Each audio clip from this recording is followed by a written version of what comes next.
What's up guys, Jeff Cavalier, AthleanX.com. Today we're going to talk about why stretching is killing your gains. And to demonstrate it, I want to start by having us all stand up and do a set of 15-degree ankle dorsiflexion, 130-degree knee flexion, 110-degree hip flexion, lower lumbar spine stabilizing, scap retracting, forward eye gazes. Okay, with maybe 300 pounds. You don't know what that is? See, the thing is, that's just a squat. But see, your body doesn't store that information that way. Your body recognizes a squat as a squat, and you learned it from a very young age, and it's called an engram. And an engram is a stored motor pattern that allows us to be neurologically efficient, so that when I have to squat, like let's say when I have a muscle marker in my pocket that I drop, I don't think about going through every component that I just listed out for you. But in order to get down there, yes, all of that stuff is happening for me to go down here and squat, but instead instantly my body knows, get down to the ground, pick that thing up and go.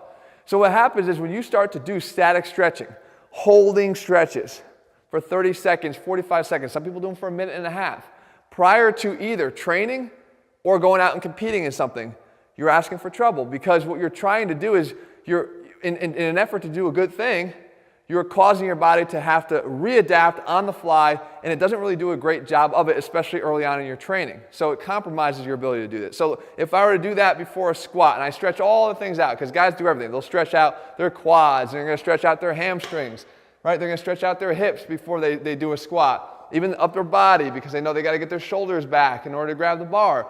They go through this whole process, and when they step under the bar, the body knows a squat based on what your ability to do that squat is on an everyday basis. Now, with this temporary increase in length that I've caused by disrupting it through my static stretching, now when I step under the bar, maybe even if I was stretching my forearms out a little bit, just because people do everything before they squat. Now when I go in and I grab, I could actually turn a back squat or a high bar squat into more of a low bar squat just because I have more flexibility here through my forearms, at least temporarily.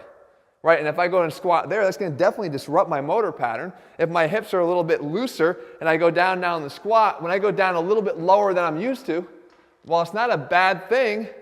I just am not used to that. So now when I'm my body's trying to say, wait, is he squatting? Is that engram that I have stored? Because it doesn't match up exactly. There's differences here. And it spends all of its time trying to match up the differences between what it's experiencing now versus what you have stored.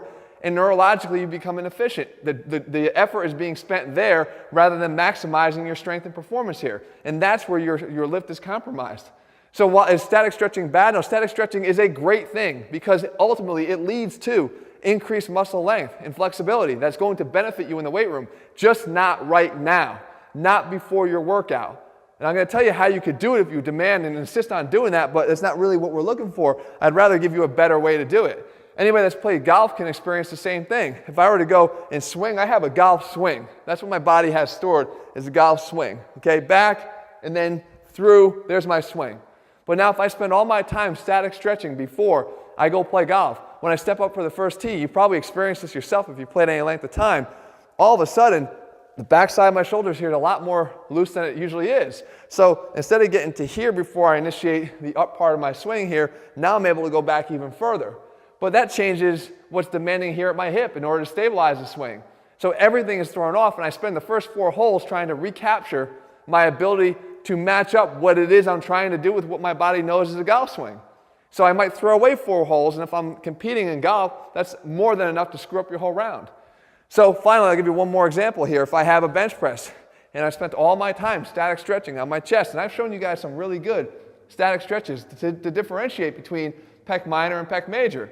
And they're important, but just not to be done now before I get here and do a set of bench press, because now with this increased flexibility, I wind up drifting. My arms aren't in the same stored motor pattern. I can't be as neurologically efficient here and then focus my effort on power and strength development, which are both neurologically driven. Instead, I'm trying to find and match up that stored pattern. And even just a little bit of variance here can change things. When we static stretch, guys, we're temporarily causing a length-tension relationship and a difference in the cross-bridging of the actin and myosin inside your muscle that helps to create a contraction. So even if it's just a little bit lengthened versus the normal, we're trying to reestablish what's normal. So what would you do if you insisted on doing static stretching before you trained? Well, you better spend some time now reestablishing what's normal. So what I mean by that is you go through, before you start your training, You got to go through and you have to start to do all, I believe, reintegration of these motor patterns by doing the exercises you're going to do that day. 2 or 3 sets of each one, exploring the new ranges of motion that you've been gaining through your static stretching with lighter weights. That could take you an extra 15 or 20 minutes, but I believe it's necessary if your goal for that day is to do anything where we're improving your strength especially.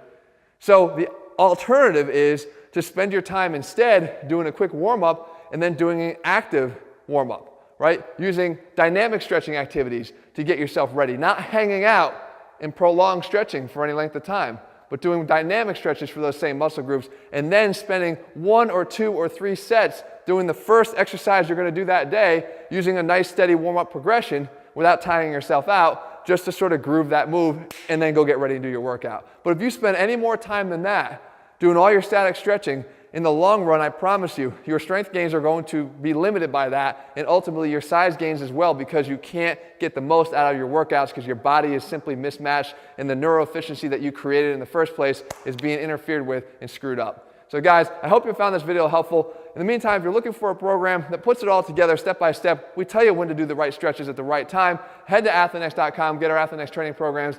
In the meantime, if you found the video helpful, leave your comments and thumbs up below. Let me know what you want me to cover in a future video, and I'll do my best to do that for you in the days and weeks ahead. All right, see you soon.